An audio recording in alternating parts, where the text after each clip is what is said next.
Hi, this is Amy Prendergast again, and this is your introduction to OneSearch.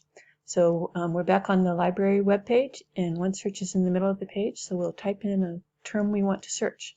So history of computing, the default is to search keywords, so we'll leave that. So click search. And the first thing we're going to do is click on the yellow bar and log in through our proxy server. So put in your Jane number and your Jagmail password.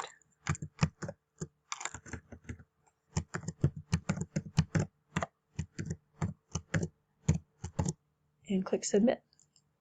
And this step, doing that first, is especially important if you're on a phone or a tablet. Okay, so now here we are on our search results, and it looks like we have about 32,000 some. So we're going to sort of have a brief glance down the list, and it looks like a lot of them are using that actual phrase, history of computing. So let's try and broaden that out a little by working with our search terms. So first, let's pull out the actual important words and get rid of the of. So delete that. And then we're going to alter our search terms a bit by taking off the Y on the end of history and putting a asterisk, and also taking off the ing on the end of computing and putting an asterisk. And what we're doing here now, that's what in library speak is called a truncation symbol, or otherwise a wildcard. It'll make the search pull up any record with any form of the term history, historical, historian, anything like that, in any form of the word compute, computer, computing, anything like that. But the records has to have some form of each of both of those words. And so now we're going to click on search, and remember we had 32,000. So let's see what we get now that we've altered our search terms some. Yeah, wow, that really broadened it out a lot. We've got 272,000. And we've got a little research started about personal computers. If you're interested, that's an encyclopedia article. So if you're interested in that, you could look at that. So looks like we got some books here. In a minute, it'll show us probably a little item from the record, the Southcat record. So a lot of these are from our Southcat catalog. And then if you scroll down a little bit, in addition to those, oh, there you go. See this little bar here? It tells you this particular item is a print book, so it tells you it's in the books text and gives you the call number. This item is actually an electronic book, and has a link so you can look at the online access. And there's a few other items here. This one is actually not from our catalog. This is actually directly from EBSCO. So you could click on download to get the download item for that. And then there's some, I think there's some, oh, here's something. This is an article from the IEEE Annals of the History of Computing magazine, and a few other items there.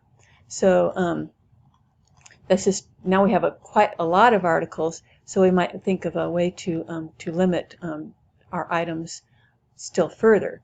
And to do that, we're going to try the advanced search. And it transfers our search terms into the first box. And let's say we want to search by a person's name, and let's say we want to search Alan Turing. So it's going to find any record that has both these terms, some form of both these terms, and the name Alan Turing. So we're going to search. And that's limited it down a lot. So we can add, say we're interested in some of these books, so we're going to add these to our folder up here. So we're going to click on this little blue folder next to the one we're interested in. And now the folder is open, and it has something in it. And we're going to look a little bit further and see what some of these are. Here actually is a streaming video that we have access to. So if you wanted to see a video about Alan Turing, you could, from Canopy. And there's some journal articles. Now let's say our instructor has told us that we need to have scholarly peer-reviewed journals. So we want to make sure that we get some of those. So we're going to click this box here that's got scholarly peer-reviewed journals. And it's updating the results. And now we're down to 227, all of which are peer-reviewed journals. So let's choose a few of those. Let's click that one and add that into our folder. And maybe that one.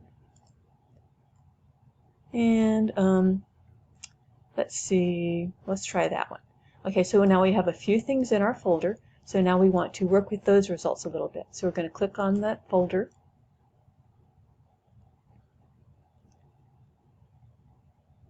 and it's going to take its time to get us there, but we'll get there.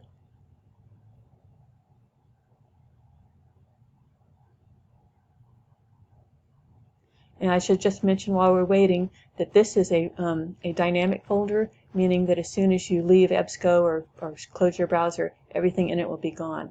You would need to sign in. If you don't already have a sign-in, you can make one to save folders.